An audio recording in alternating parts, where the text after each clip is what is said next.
Tomorrow, the President and the First Lady will travel to Lewiston, Maine. While there, they will pay respects to the victims of the horrific shooting attack last week and grieve with the families and community members who have been affected by this senseless act of violence. The President will also meet with the brave first responders, dedicated nurses, and others on the front lines of the response. Unfortunately, this type of trip by the President has become too familiar, far too familiar. Too many times, the President and the First Lady have traveled to communities completely torn apart by gun violence. As the President said last week, this is not normal, and we can't accept it as normal. So while Friday will be a solemn day and a time for the President to be with Americans who are in mourning, he will also continue to demand that Congress act. They must pass an assault weapons ban. They must enact universal background checks. They must help states across the country adopt and strengthen red flag laws. In the meantime, this President will continue to do everything in his power, to end this gun violence epidemic. And I would note that Greg Jackson, the Deputy Director of the White House Office of Gun Violence Prevention, has been on the ground in Maine all of this week, helping to marshal a whole-of-government response to support the people of Maine. Today, as I've been talking about almost every day in the briefing room, is part of our 10 Days of 10 Drugs series. We're highlighting Farxiga, a drug used to treat diabetes, heart failure, and chronic kidney disease that was selected for Medicare price negotiation as part of President Biden's Inflation Reduction Act. Last year, hundreds of thousands of Medicare beneficiaries spent an average of up to $448 out of pocket for this life-saving drug, while Big Pharma made record profits and spent nearly $400 million on lobbying to keep prices high for American families. For years, politicians talked about taking on Big Pharma and allowing Medicare to negotiate for lower drug prices for seniors. President Biden and, of course, congressional Democrats finally got that done by passing the Inflation Reduction Act without a single Republican vote. As a result, insulin is now capped at $35 a month for seniors, and for the first time ever, instead of drug companies charging Americans whatever they want for life-saving drugs, Medicare will be able to negotiate lower prices for drugs like Farxiga.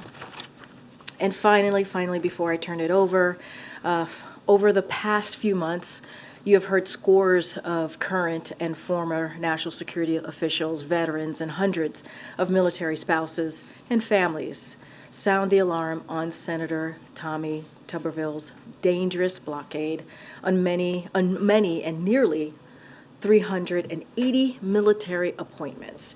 Yesterday, Republican senators joined that call, and I will lay out a few quotes from some of them. Senator Republican leader Mitch McConnell said those holds are a bad idea.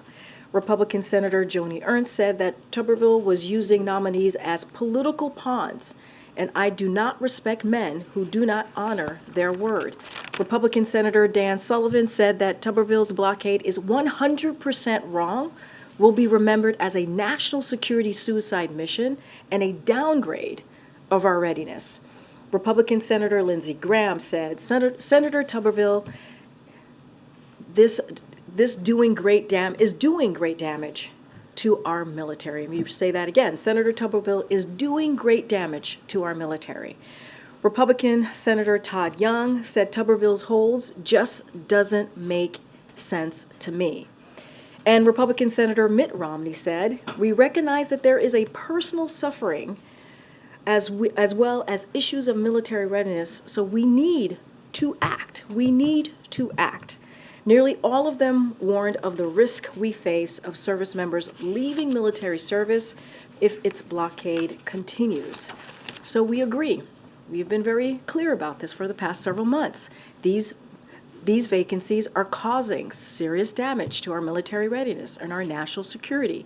And they are causing stress and disruption to our military families across the chain of command. and for military spouses and also their families. The world is too dangerous. It is too dangerous to play political games with our military. So we are pleased to see that the Senate is taking action. Senator Tuberville needs to end this damaging hold on all of our military nominees as soon as possible. Now, with that, I will turn it over to Admiral John Kirby from NSC, who knows this very, very personally, understands this well. Appreciate that. Thank you.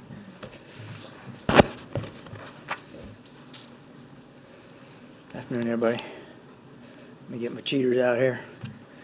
I think you all heard the President address this earlier today, but thanks to his leadership and the intensive diplomacy that we've been involved in, more Americans have been able to get out of Gaza today. As the President said, so far, 74 U.S. citizens and family members arrived on the Egyptian side. That's in addition to the 5 Americans who departed Gaza yesterday. And I want to stress that these numbers are changing in real time. Embassy Cairo has deployed a consular team to the Rafah crossing to support all these folks, make sure they get back to the embassy, and then we work with them on onward movement as appropriate.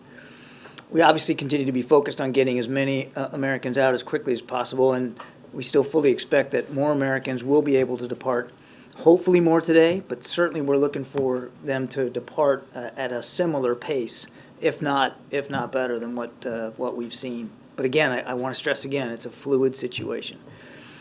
Obviously, intensive diplomacy has been underway to open up the Gaza side of the border for foreign nationals and for some wounded Palestinians as well. In times of crisis, of course, like this, we rely on our friends, and today's positive news would not have been possible without the assistance of Qatar or, frankly, the leadership of President Sisi of Egypt, who, of course, I think you know President Biden spoke to last Sunday. We're grateful for his leadership and his efforts. On the humanitarian side, yesterday, an additional 55 trucks with life-saving humanitarian assistance, including food, water, and medicine, were able to make their way into Gaza via the Rafah crossing.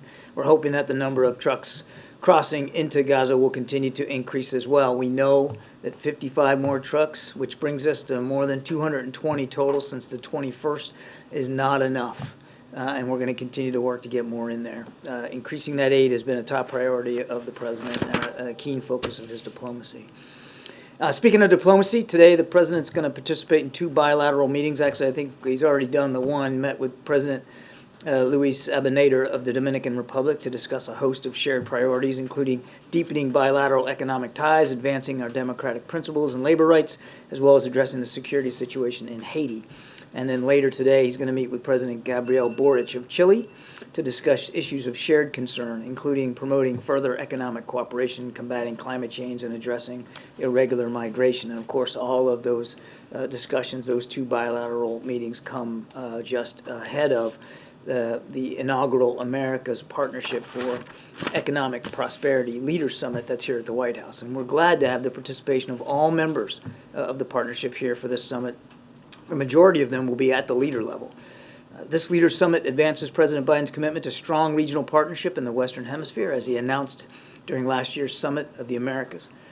Taken as a whole, this 2-day summit represents a strong demonstration of the United States' commitment to work with our partners to take advantage of this once-in-a-generation opportunity to recenter critical global supply chains in the Americas, continue to address our shared migration challenge, and build meaningful economic opportunity across the hemisphere.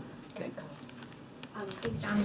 Can you tell us a little bit more about the humanitarian pause, what that would look like, what it means, how long it would be, how it would work? Sure. I think we've talked about this before, Colleen. I mean, we're really not just talking about like one pause. What we're trying to do is explore the idea of as many pauses as might be necessary to continue to get aid out and to continue to work to get people out safely, including hostages. The President already worked on one such pause when we were able to get those 2 Americans out. And that's what we're kind of looking at. And just to remind, when we're talking about humanitarian pause, what we're talking about are temporary, localized pauses in the fighting to meet a certain goal or goals. As I said, get aid in, get people out. And Is that something that can happen immediately? I mean, where is the Israeli Prime Minister on this? Is he willing to continue to do this, especially if it's more than one pause? Well, we were able to work with them to help get Americans out before, and so we're certainly hoping that that kind of cooperation will continue. But each instance of it, each effort to get a pause is going to be unique in its own way, and it's going to require negotiation and diplomacy. And the president, you heard him talk about this yesterday, is 100% committed to doing what it takes to pursue that kind of diplomacy. The UN Human Rights Office is raising some serious concerns about the Israeli airstrike at the refugee camp, saying they have serious concerns that these are disproportionate attacks that could amount to war crimes. Does the administration share the UN's concerns? We certainly don't want to see a single civilian hurt or killed in this conflict, and there's been too many deaths as it is. Each one is tragic in its own right, as I've said, Mary, and we're doing everything we can to work with our Israeli counterparts to try to minimize the risk of civilian deaths and collateral damage. But do you believe that this refugee camp was a legitimate target? I'm not in a position to say it is or it isn't. As I said, these are questions for the Israeli Defense Forces. These are their operations, and they, and only they, can speak to their targeting decisions and the way they're conducting the operations. What we are going to do is make sure that they've got the tools and capabilities, including our perspectives and lessons that we've learned in this kind of warfare as they venture into these operational decisions, because they have a legitimate threat by Hamas, an organization that wants to wipe them off the map. At the same time, because you can do both, we're going to make sure that we're doing everything we can to help them minimize civilian casualties and get humanitarian assistance in. And one quickly on Tuberville. He's made pretty clear this morning again that he is not going to be changing his position. Would the president support changing the Senate rules to get around Tuberville's blockade? That's for the Senate to decide. The president wants, as Kareem said, wants the hold lifted. I mean, you're talking about 375 officers at this point, 379 positions, because some of them are dual hat nominations. That's a whole lot of senior leadership that can't move right now. And let me just give you an example here, now that you made me think of it. Let's just take a look at the Central Command region of the world. I won't go through all of it. But here's some of the positions that are being affected by Mr. Tuberville. The 5th Fleet Commander, that's the fleet that's in the Gulf region. The Deputy 5th Fleet Commander. The Deputy Central Command Commander. The Defense Attaché to Israel. The commander of the 380th Air Expeditionary Wing, the Chief of Staff at U.S. Central Command. Oh, and here's a good one, the Deputy Director of Strategy, Plans, and Policy for U.S. Central Command, the person that actually helps write our operational plans and executes policy decisions at that level. And there's more than that. I mean, it's beyond ridiculous that this one senator is having this kind of an impact on our operational readiness. And if you don't think it isn't, I would urge him or anybody else who doubts this, go on down to Tampa, Florida, and talk to the folks in Central Command about the priorities and what they're trying to do on behalf of our administration's policy in the Middle East, especially right now with everything going on. It's having an impact. And as Karine rightly said, it's also having a deleterious impact on family members and folks who can't get schools for their kids, can't buy or rent houses, don't know where they're going to be living next. It's absolutely ridiculous. Thanks, Kirby. The Vice President was over in London and said that if Israel and Ukraine aid were bifurcated, that the President would veto it. You over the last couple of days have explained that you would veto something with offsets, especially involving the IRS. But I wanted to be clear, if the President was presented with a clean Israel funding bill without Ukraine, he would veto that as well. The President believes that the supplemental requests that we submitted contains 4 really critical national security urgent needs. Israel, Ukraine, our Indo-Pacific resourcing, particularly when it comes to manufacturing of submarines, and of course border security. All 4 are important.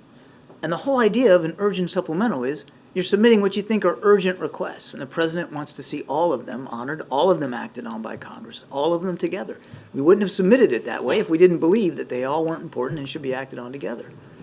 Obviously, you guys want to see them all 4 together, but lawmakers are trying to figure out right now how to kind of negotiate through this, and it seems to be it's sort of an unclear signal from the administration. So was the Vice President correct? He would veto an Israel-only bill if it didn't have other issues that you were concerned about? The president would veto an only Israel bill. I think that we've made that clear. Thanks, Admiral. The president keeps saying Israel needs to follow international law. Israel needs to follow international law. That suggests that he thinks that Israel isn't following international law, doesn't it? No. Why would he be saying that if he felt that Israel was doing everything it needs to do to prevent civilian casualties? We've been saying it since the very beginning, Nancy, that we want to see our good friend and partner abide by our shared commitments to the respect for civilian life and the respect for the law of war. We've been saying that since dang near the beginning of it. I've never heard him say that Ukraine needs to follow international law. So he seems to be making a point of this, particularly when it comes to Israel. Does that signify that he has... Well, these are different conflicts. Right. And Ukraine was the victim of a massive invasion by a neighboring nation. And their military operations have been, with the exception of the counteroffensive where they're going after Russian positions, been largely defensive in nature. It's a different situation than what the Israeli Defense Forces are doing inside Gaza, going after Hamas terrorists in a fairly aggressive way. Question about the evacuees. The president said 70-something dual citizens were able to make it out today. How many days do you anticipate it will take to get all of the Americans who want to leave out of Gaza? We don't know. I mean, as I said in my opening statement, we hope that that number can increase over coming days and we can get them all out very, very soon. Today's progress, I mean, yesterday it was 5, today so far, as you and I are speaking, it's 74. We're hoping that that number could increase throughout the day, hoping.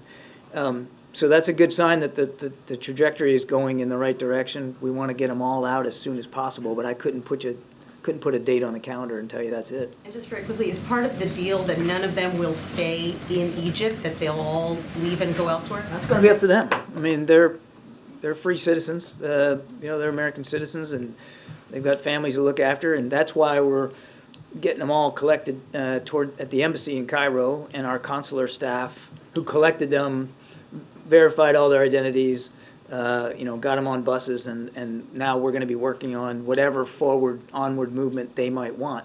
Some may not want that, but we'll work that out individually with each family. Thank you, Kareem. John, the Israelis are saying that referring to Jabalia as a refugee camp is a misnomer. Is that the position of the administration as well? I'll leave the Israeli Defense Forces to speak to their operations. And then on the bilateral with the Abinader, did the Dominican-Haitian border dispute come up, and what is the U.S. position on that? The discussion around Haiti was largely over the security situation in Haiti and our continued efforts to want to work with the international community to do what we can to hold those accountable who are causing that insecurity and the violence, but also to work on ways throughout the region to provide relief to the Haitian people. Thanks. John, so talking about getting Americans out of Gaza, President Biden said, "I want to thank our partners in the region and particularly Qatar." The leader of Hamas lives in Qatar. So why is President Biden thanking them for anything? Oh, geez, Peter. Let's take a step back here and look at this. Geez, Qatar Peter, was... They are a terrorist group that killed Americans and kidnapped Americans within the last month. Peter, Qatar has been helpful in getting those Americans out. I'm sure you would agree with me, and everybody at your network would agree, that getting American hostages out is a good thing. And Qatar was a key player in that regard. Qatar has lines of communication with Hamas that almost nobody else has. Now, I'm not saying that we support Hamas. Of course we don't. They're a terrorist organization. And Israel has an absolute right to go after them. But Qatar has lines of communication that not everybody else has. And it would be irresponsible. In fact, I would expect that you and everybody else in here would be going after me if we weren't doing everything we could and having every possible conversation we can have to get Americans that are held hostage back home with their families. If we weren't doing that, it would be diplomatic malpractice. Let me read something to you, if you don't mind. I think I want to put this into some context here. Let me tell you what we're dealing with Hamas. Oh, geez, this is your notebook, Kareem. Sorry. This fellow at Hamas, a guy named Ghazni Hamad, he did an interview a couple of days ago. He said, Israel's a country that has no place on our land. We must remove it because it constitutes a security, military, and political catastrophe to the Arab and Islamic nation and must be finished. We are not ashamed to say this with full force. We must teach Israel a lesson, and we will do this again and again. That's what the Israeli people are up against. And that's the group that are holding innocent Americans as well as 200. And you're going to say, well, then why are you talking to them? And why are you? No, I'm not. If Qatar is No, so I'm helpful, not. why aren't we asking them to hand over the leader of this terrorist We are group? working with Qatar to get our people out and to help get aid in. That's a priority right now. And obviously, we're also helping Israel go after Hamas. And as you push the Israelis for humanitarian pauses, are they just supposed to sit back and let Hamas attack them and attack them and attack them and not fight back? We have been crystal clear that Israel has the right to defend themselves. I mean, my goodness. So pause means they can still shoot back. My goodness, Peter, we're giving them security assistance almost every day. But do we advocate pauses by both sides here, temporary, localized, to be able to get Americans out, to be able to get aid in? You betcha we do. That doesn't mean that we're calling for a general ceasefire. Hang on a second. There's a difference. There's a big difference here. And we understand that, as I said earlier, humanitarian pauses have to be negotiated, and you have to have a credible basis for doing it in a temporary, localized way. I would also expect that we would get a lot of criticism from you and from your network and others if we just eschewed the whole idea of some sort of temporary pause so that people couldn't get out. I mean, we're doing exactly what you should be doing to try to look after these folks. So a pause does not help Hamas. A temporary pause that's localized, that would allow us to get aid in and to get our people out, is a good thing for the people of Gaza. It's a good thing for the Americans that are being held hostage. And it's not going to stop Israel from defending itself, because the security assistance we're providing continues to flow. And a temporary pause doesn't mean a general ceasefire where the war is over. It means pause, only temporary, for a specific purpose. MJ, the temporary ceasefire that the president said he had convinced Prime Minister Netanyahu to put in place to get the Renans out. Can you tell us more about that? Was it localized? Was it for a short period of time? Just anything about the parameters of that? No, I won't go into the details of that, since we're going to be trying to see what we can do to get additional temporary pauses, humanitarian pauses in place. But in order to move hostages from where they were being held to safety, it does require a short pause in the fighting so that you can do it safely. I mean, why wouldn't you? I mean, it would be completely unsafe and irresponsible if you weren't trying to find some safe passage for a hostage that you got released while there's an area of combat going on. Andrew, Admiral, earlier this week you had said after the first airstrike in Jabalia that it's obvious to us that Israel is trying to minimize civilian casualties. Now that you've had more time to see and assess the situation there, would you still say it's obvious that Israel is trying to minimize civilian casualties? We see in the scope of their operations that they are making efforts to try to minimize civilian casualties. That does not mean, and I did not say, that they aren't still causing some, that their operations aren't still causing some. They are, and each one's tragic. Each one shouldn't happen, and we've been crystal clear about that. Would you say with Jabalia specifically? I'm not going to talk about a specific event. But why not? Because I'm not going to litigate an operational event that our military is not involved in almost real time. I'm just not going to do that, MJ. It would be inappropriate for me to do that from the White House podium. But specifically on the question of minimizing civilian casualties, isn't an airstrike that targets a refugee camp or a densely populated civilian area, isn't that sort of the definition of not minimizing civilian casualties? That is a question for the Israeli Defense Forces. They should have to answer questions about the decisions they're making on the battlefield and how they're doing their targeting and how they're doing their operations. We're not gonna throw it in from the sidelines here all the way in Washington, D.C. I'll just tell you again what I've said 100 times already. We're having daily conversations with our Israeli counterparts about their thinking, about their plans, about their strategy, about the execution of that strategy, and continuing to urge them to do everything they can to minimize civilian casualties. So on this, you wouldn't weigh in, even though the president and everyone on down said that the minimizing civilian casualties is incredibly important, that it's something that he is talking to his counterpart about all the time. What I said was, I'm not going to weigh in from the podium and make public, provide public analysis in near real time of operations that U.S. forces aren't involved in. Thank you. Admiral, given the intensity of the IDF bombing across Gaza and reports that even areas that are considered to be safe passage are being targeted, is there any concern that Americans who want to get to Rafah can't get to Rafah? And then I have a second question. I don't know what the status is of how many of all Americans in Gaza are down at Rafah. I just don't know. That's a better question for the State Department. I do know, we believe that the vast majority of American citizens who we know are in Gaza are down there. But I can't tell you with certitude that there's not family members elsewhere that haven't made it their way down or can't make their way down. The other thing I can tell you is I know the State Department is in direct contact with all the American families in Gaza and keeping them informed, particularly those that are coming up on the lists for departure. They're being notified where to go, when to be there. And as far as I know, and again, a better question for the State Department, that there isn't, that we aren't aware of American families that are trying to get down there and can't. But again, that's a better question for my colleagues. My second question, the Independent has reviewed a list of 400 Americans who have been cleared to leave by the Egyptians, the Israelis, and so forth.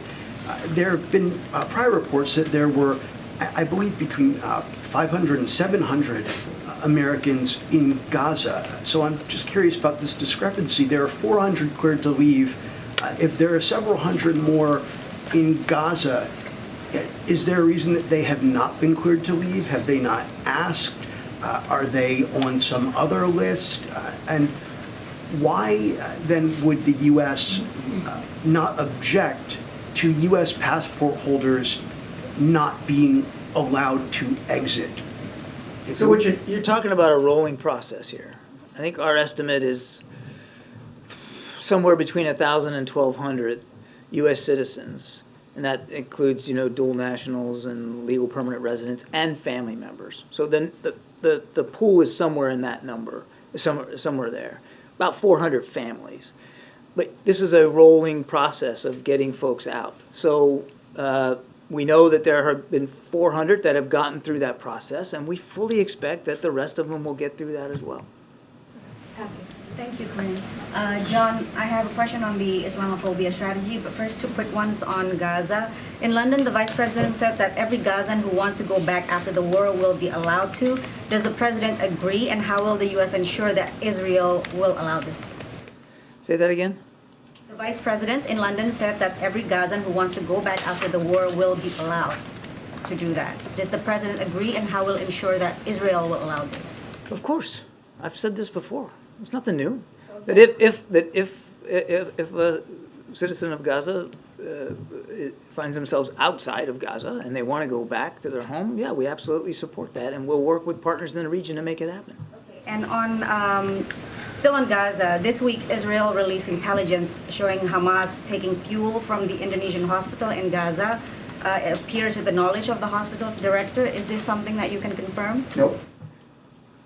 Islamophobia, some of the Muslim leaders that I spoke with said that while they appreciate the effort to combat Islamophobia, they thought the timing of the announcement was interesting because this is something that the administration has been working on for months, and some of them feel that this is a political bone thrown at them and does not address their bigger concern, which is U.S. policy to support Israel, where they are frustrated that their perspectives are not being heard. Your message to them? This is a very genuine effort on behalf of the President and the Vice President and the entire administration to plant a marker about how hate has no business here in the United States, particularly hate that can lead to real threats of violence against the Muslim community, the Arab community, Palestinian community. We take that seriously. The thinking that went into leading up to this strategy is long-standing and predates the events of October 7th. But again, I don't know who all these folks are necessarily, but we value their opinion. We value their perspective. And even especially if it's a contrary perspective, or they feel it's a contrary perspective, that's valuable to us. We want to, as we embrace the effort to develop this strategy, we're absolutely going to reach out to folks all across the country from all different perspectives, particularly in the Muslim community, to get their views. That'll be important. It'll inform our work. Well, the complaint that I've heard raised a lot is that every time they want to address U.S. support to Israel, the White House pivots to Islamophobia. Is that an accurate assessment? How would you respond to that? I'll let them speak to their opinion of our work. I can tell you that this strategy is born from a genuine desire to go after the kind of hate in America that could lead to real threats of violence against real people, our fellow citizens who are of the Muslim faith or in the Arab community and Palestinian community. I mean, that comes from a genuine, instinctual place for the president and for the vice president. I mean, he has said time after time after time that kind of hate has no place. John, I just want to go back to what you said about your conversations with the Israelis and trying to encourage them to minimize civilian casualties. You said that you're trying to impart some of the lessons that the U.S. has learned. Can you elaborate? And to what extent would the U.S. be able to help Israel in pinpointing its targeting precisely to avoid the casualties, for instance, 195 that were killed at Jabalia? I mean, what do you have to offer? What can you offer? How can you help Israel minimize casualties? I mean, look, we have a lot of experience in what's called urban warfare. In Iraq, Afghanistan, I mean, think about Mosul, think about Fallujah, places like that. And one of the reasons why we dispatched a few senior officers to Israel not long ago was to share some lessons learned about how you conduct operations against a terrorist network inside an urban environment such that you are minimizing damage to civilian infrastructure and absolutely minimizing loss of life to innocent people. And there are things you can do on the ground that you can't do from the air, particularly if you have good intelligence. And so I think those were the kind of conversations that we were having with our Israeli counterparts. And on your second question, I mean, there's no plan or intention for the United States to get involved in the targeting process. These are Israeli military operations, and the Israeli Defense Force, they're leaders. They're making these decisions. They're executing these operations. What we are doing is making sure that we are giving them the tools, including perspective and advice, but also weapons, to be able to conduct these operations in the most efficient way possible and in a way that, again, minimizes civilian harm. Can I just follow up? If the U.S. is providing weapons that are intended to minimize harm, but then we see large civilian casualties in places like Jabalia, does the U.S. bear some responsibility by providing the weapon? We are not making the targeting decisions. The Israeli Defense Force are making the decisions. We are giving them the tools and capabilities they need to defend themselves against what I just read as a pretty dire, chilling threat. I mean, these guys want to wipe them off the map. They don't believe they even have a right to exist. They have every right. In fact, they have a responsibility that are people to go after these folks, and we're trying to give them the tools and capabilities to do that. But in addition to it is our perspective, our lessons learned, our advice about how to do it in a way that minimizes civilian harm. Are you going to increase the number of officers that are providing this advice? And then I have a real quick question on Chile. I know of no other decision to send more officers over there. The ones that went over are now back. They're not still there. But obviously, we have terrific communications with our Israeli counterparts. Okay, and then on Chile, the president of Chile will be meeting later with the president or shortly. Chile has recalled its ambassador from Israel. You know, obviously there are other countries in Latin America that have also recalled their envoys and have broken ties. Bolivia has actually broken ties with Israel. You know, do you see this being a big topic today? And what will the president say to the president of Chile about this decision to recall an ambassador? Well, I'm not going to get ahead of a conversation that hadn't happened yet. But obviously, each country, these are sovereign nations. They have the right to handle their bilateral diplomatic relations in the way they see fit. We're not going to lecture to people about how they handle that. I don't know, to your other question, I don't personally know of other nations that have recalled their Israeli ambassador, but obviously that's for them to decide. What we've decided to do is what I've just told you about our goals and our support for Israel, and we can speak to that. This might be repeating something, but I just want to be fully clear that, so when the president said last night that he convinced Prime Minister Netanyahu to do a ceasefire, he was referring to the 2 Americans that got out. But Israel has never acknowledged that they paused. So can you give us a better understanding of what exactly was paused, and if the understanding is that for every sort of hostage release there would be a pause? I'm not going to go into more detail than what we've already put out there publicly. We were able to help negotiate the release of those 2 Americans, and that's a good thing. And in order to be able to get folks out, you got to make sure they can do it safely. And that's what the president was referring to. Admiral, switching gears from Gaza to Israel's northern border, tomorrow Hezbollah's leader is expected to make his first public comments since the war broke out, and the group has said that it mounted 19 simultaneous strikes on Israeli forces just today using guided missiles and other weapons. So what does the White House expect to hear from Hezbollah's leader tomorrow? And if the goal of the administration was to prevent a wider war, isn't that starting to happen with so many engagements with Israeli forces already? Well, we'll wait to see what he says. I mean, I don't think he's calling in asking for our talking points, so we'll see what he has to say. Our message to him and anybody else is that if they're thinking about widening and escalating and deepen this conflict, you shouldn't do it. We've got significant national security interests at play here. We've proven in the past we'll protect and defend them. We'll do it again in the future. But how concerning is it that there have been consistent engagement with Israeli forces? Obviously, we're concerned about continued attacks on Israeli forces there in the north, as are the Israelis.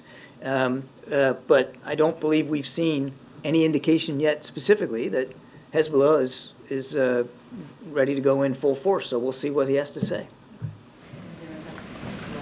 Thank you so much for this opportunity. Mr. Kirby, as you know, Afghan refugee in Pakistan, there's a lot of problem. Pakistan pushed them, and police, make a bad deal with them to force them to leave Pakistan, although they don't have any opportunity in Afghanistan. Any comment, there is any possibility to United States bring them to Pakistan, some pressure to give them more chance? We let Pakistan speak to their policies with respect to refugees and asylum seekers. Obviously, we want to see all nations do what they can to help refugees and asylum seekers, and that certainly includes our Pakistani friends with respect to Afghans who are trying to flee. Thanks a lot, Kareem. John, over the past 3 weeks, you've expressed from the podium your opposition to a ceasefire. Now you're advocating for a humanitarian pause. That's the way you described it. What's the difference between the two, and is it a two-way street? Is a humanitarian pause one in which there would be essentially no fighting from the Hamas side at the same time that there's no fighting from the Israeli side? So a couple of things here.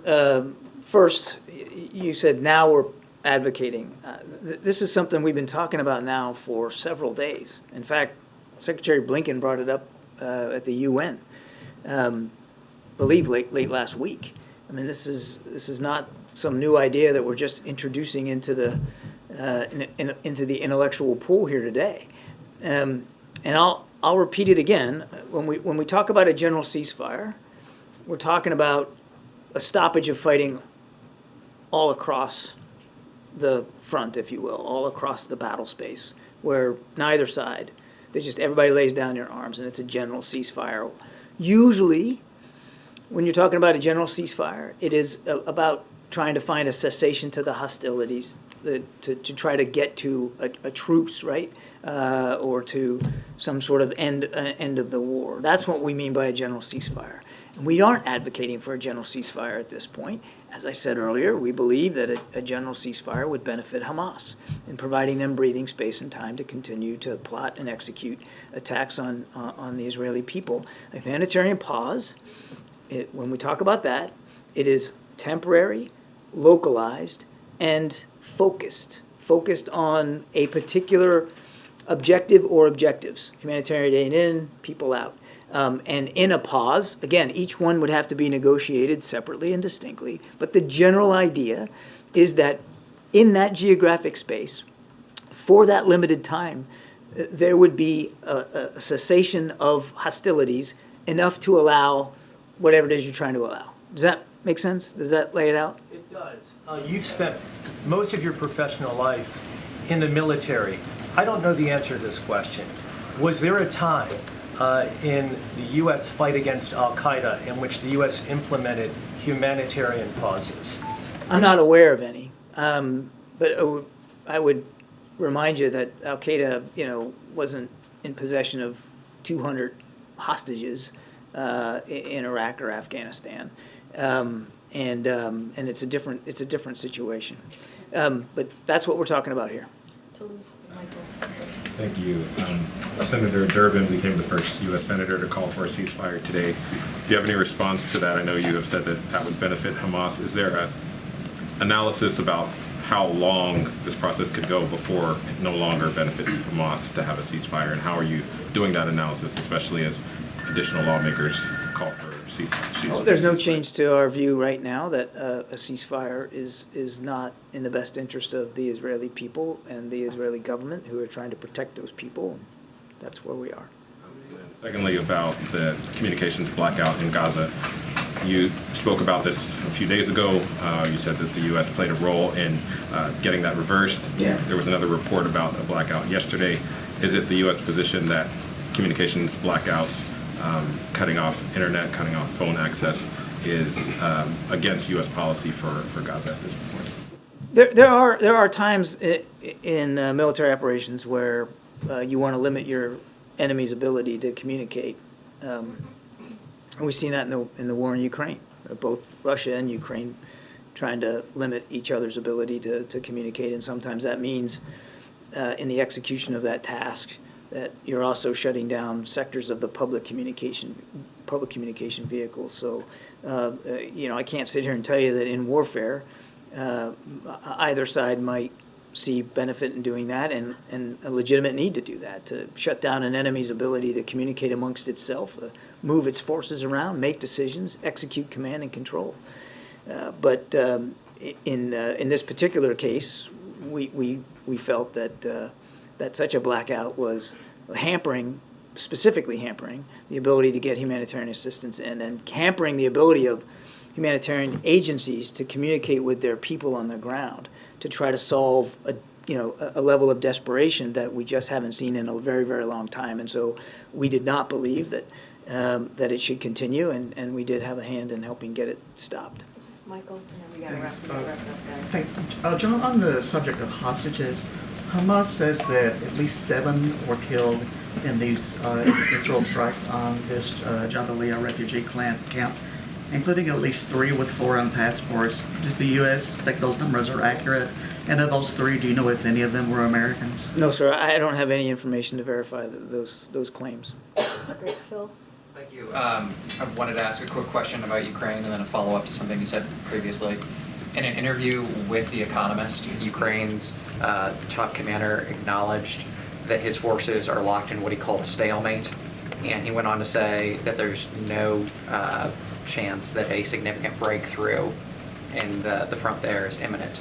Obviously, the president continues to say that the United States will stand with Ukraine for as long as it takes, but is there, in the months and years ahead, is there going to be a updated strategy required, perhaps more advanced weapons, or perhaps more of an appetite for negotiations? Well, certainly we'll let Ukrainian leaders speak to their progress or lack thereof, that's really for them to talk about. I think it underscores how important it is that we continue to support Ukraine. I can't stand here today and tell you that it's going to lead to this particular weapon system or this new capability. We are evolving and have evolved what we provided Ukraine as the war itself has evolved, and I suspect that that process will continue. It would be eminently easier for us to do that if Congress would pass the supplemental funding that supports Ukraine, because it's not only about capabilities for Ukraine, there's a big chunk of that that goes to replenishment ability for U.S. For our own inventory.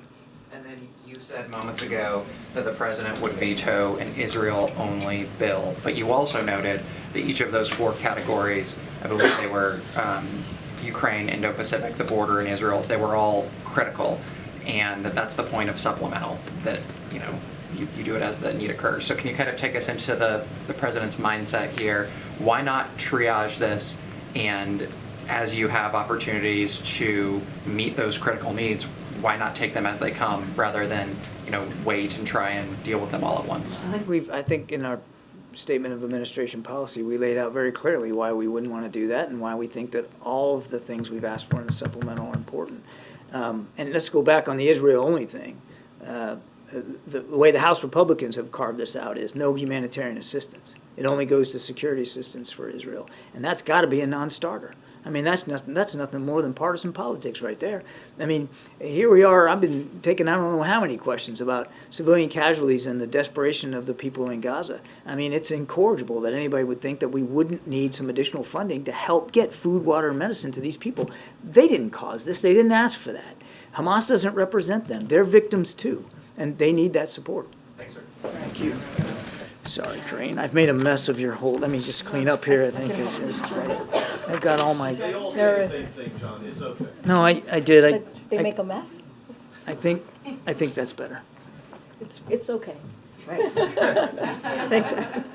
I do want to touch on something that the Admiral was asked about, and just want to add to what he said as it relates to our strategy when it comes to making sure that no hate of any kind is allowed any light of day in this country, right? And that's including Islamophobia, certainly anti-Semitism, and one of the things that the Admiral was saying that I just wanted to add to is in December, as you all know, in December of last year, the President established an interagency task force to address anti-Semitism, to address Islamophobia and related forms of hate. And the first order of business when we did that a year ago was to release a strategy on combating anti-Semitism. And I know all of you reported, so many of you reported on this. There was 100 actions that agencies were able to take to counter the scourge of anti-Semitism. And then the next step was developing to counter Islamophobia. And so that's what you're seeing, and that's what this is the President's commitment. He ran on this, as you all know, to restore the soul of this nation, to make sure that no hate sees the light of day, to continue to fight against that type of hatred, and that includes all types of hatred. That includes Islamophobia. That includes anti-Semitism. And this is an administration that's taken action not just the last couple of weeks or the last couple of months, but started this process back in December of last year. So just wanted to make that super, super clear. And that's what we've been. That's been our approach here, the President's approach and this administration's approach again. On Tuvalu, does the White House believe that the Reid-Sinema resolution is a way out of the blockade? I mean, look, and we have said this, we're certainly not going to speak to the procedure of how the Senate operates. That is not for us to do, but we will continue to be crystal clear and very, very loud about what Tuberville is doing. It's just shameful. It is dangerous. It is shameful. I think the Admiral did a great job laying out how that's affecting some of our key critical service members. And we're talking about 380 service or positions that are at risk, or that no one knows where they're going to go, right? No one knows what's happening. And we're talking about families too. That affects their families. And so this is not a way to keep our country safe. This is not a way to move forward with our national security. And it is shameful and it's dangerous. And we are very, very proud to see Republican senators speak up. As I did at the top, I laid out just direct quotes from them and how this is not how, especially in this time, what we're seeing around the world. This is not how we should move forward. And then on the mayors, I guess there were a couple of mayors who came to the White House today to meet with officials on their problems with managing migrants. I just wondered if you can say anything about how the meeting went and what they talked about. So a couple of things. They met with the White House Chief of Staff, Jeff Zients. They also met with Senior Advisor Tom Perez and other White House and DHS as well officials. DHS officials, obviously, who representatives from Chicago and Denver to discuss the joint effort to manage what they're dealing with migrants arriving in their city. And so this is something that we took very, very seriously. We talked about, part of the conversation certainly was about the importance of the presidential supplemental funding request, which also includes support for communities and to continue our work to accelerate the process of work permits, as you've heard us speak from here many times, for eligible migrants. And so we're going to continue that partnership. We're going to continue to have those conversations. It was a constructive conversation, and this is not the first. There have been many others. And so, look, we understand what they're going through. We understand what's going on the ground, and this is why we say, that if Republicans truly care about border security, this is something, as we talked about the national security supplemental, we know that's included, then they can act. Thank you. You just mentioned that representatives from Chicago and Denver were here. There was reporting that Mayor Adams from New York was on his way and then turned around. Do you have any more information about that? And also, did any other representative from New York join that meeting? So I believe a staff from the mayor's office was in the room for this meeting. I cannot speak for the mayor's schedule. That is something that I would have to refer you to his office. But you saw the reports. I just can't speak to, obviously, I can't speak to his schedule and why he could not attend. And completely different, a government shutdown is about 2 weeks away. If something doesn't happen. What are your expectations there? The speaker today was talking about something called a laddered continuing resolution. What is the White House position on that concept? I mean, look, we've been clear when we were here the last time, close to a government shutdown that thankfully was avoided. Look, they have 2 weeks. Congress has 2 weeks to do their jobs. As you just stated, they have 2 weeks to honor their word to avoid a shutdown. That's what they have to do. And the president said this when he signed the last continuing resolution. He said there's no excuse for another crisis. There really isn't. That's our message to them. There is no excuse for another crisis. They have to do their job, and they have to honor and avoid a shutdown. Would the president sign a continuing resolution that has this laddered structure so that different agencies would have different expiration dates? So look, what I will say is that they have to do their jobs. They have to make sure that they avoid a government shutdown, not going to get ahead of whatever process they're going to move forward with. The president wants to see them avoid a government shutdown. And so we'll see. We'll see what they do. Let's see if they're able to do their jobs. Was the White House concerned to see Senator Menendez attend a classified briefing on Ukraine yesterday, given that he's been accused of aiding a foreign government? So look, and I've said this before, this is very serious.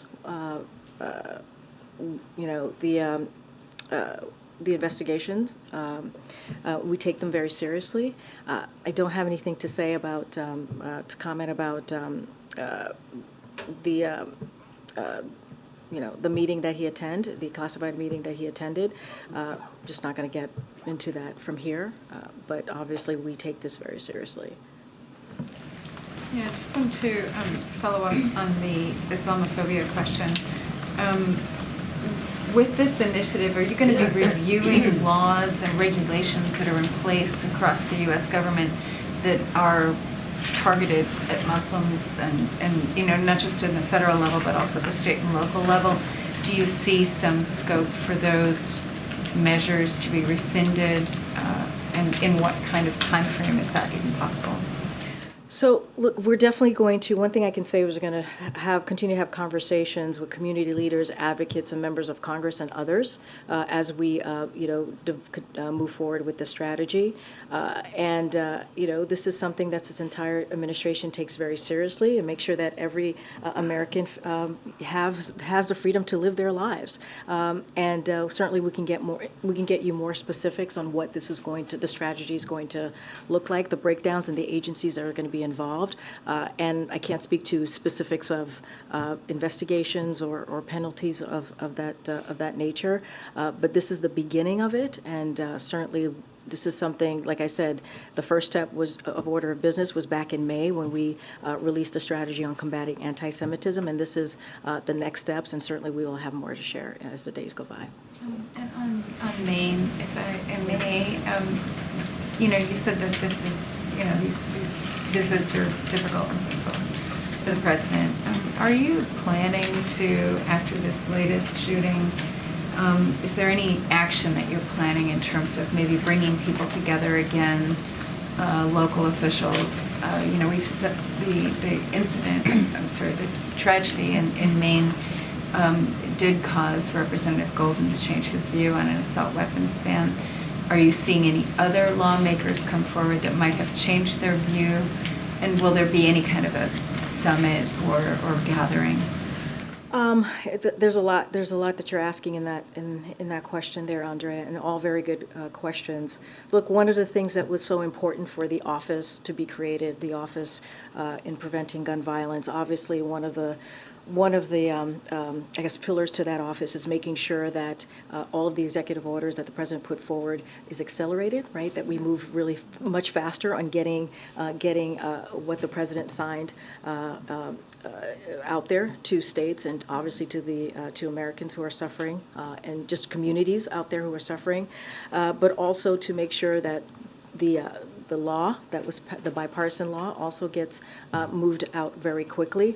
But one of the things that we've been providing, and these are the things that we'll continue to provide to communities, is as I mentioned, Greg Jackson is on the ground. He's working with FBI and DOJ to coordinate with victim services, deploying experts from the newly created Mass Shooting Victimization Resource Center.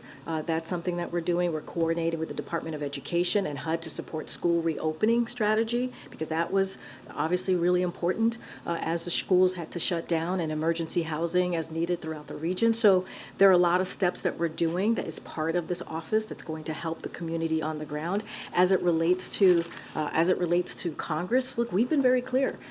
The president has done taken more than 2 dozen executive actions to deal with gun violence. We believe there is more. This cannot be what we're seeing in Maine and other places, cannot be the norm, right? And so we've been very clear that more needs to be done. We've been very clear on that, and we've asked Congress to take legislative action in order to truly deal. If they want to save lives, that's what they need to do. They need to pass an assault weapons ban, enact universal background checks, require safe storage of guns, and immunity from liability for gun manufacturers, and across the country we must strengthen the red flag laws, and that is something that we see the Department of Justice taking action and creating a model red flag legislation so that other states can move forward. So there's a lot of work to be done here, a lot of work, and it started here with the 2 dozen executive action. Obviously there was a bipartisan piece of legislation that's now law that the president signed last year. Now we need more legislation. That's what we need to really truly save lives. The governor Maybe to the non-Andreas in the room, I'm just asking. Go ahead. The governor has started an investigation now into mistakes. Is the federal government able to provide any assistance in that? Are you troubled by the reports that we've heard that so many clues were missed? And there was a call this morning about $334 million going into community policing and things like mental health of police forces and things like that. Is there any funding that you're thinking about making available to help local law enforcement do better in terms of identifying potential shooters? So the commission to probe that the governor announced, we believe, of course, that the community needs answers. And so this is going to be something, obviously, that we support. And the president has told the governor, since the tragedy unfolded, that Maine has its full backing from the entire federal family, and will provide resources. And obviously, the Department of Justice and the FBI is on hand to assist in any way. And don't want to, they're still investigating, as you just mentioned. We're hearing things, but obviously law enforcement is still investigating. Don't want to get ahead of that. But we are here to offer resources, and of course we support the governor's efforts to get to the bottom of what occurred on the ground, this horrific, horrific tragedy. Karen, you're going to be the last one. Thanks, Karine. And back on the mayors, you mentioned the supplemental funding request that you guys have sent up to Congress, but they say that $1.4 billion isn't enough to help them deal with the influx of migrants. They're asking for $5 billion. Would the administration consider boosting that amount, and what was the response from those senior officials in that meeting to the request for $5 billion? So look, we have been in constant conversation and communication, obviously, with these city mayors and others across the country as they're certainly dealing with the influx of migrants in their city. I'm not going to get into specifics of what came out. What I know was what the agenda, what was wanted to agenda on to discuss. And what we believe was important is that supplemental. We do need that 1.4 billion. That's what we believe is needed. It's emergency, as you know, emergency funding that we put forward in the supplemental, that we believe it's important for our national security. It's important for what we're trying to do with these communities. I can't speak to the $5 billion. I'm not sure what else they're asking on top of the $1.4 billion, so can't speak to that. I can only speak to what we have requested in the supplemental funding to Congress, and that's what we believe is urgent, is needed, and we have said. We've been very clear. If House Republicans are serious in dealing with this border security, this is something that they should move forward with easily. But what we've seen them do over and over again is play political games. And so this is an opportunity for them to show in a real way that they want to deal with the issues that we're seeing at the border. All right, guys. See you next week. Thank you. See you on the road.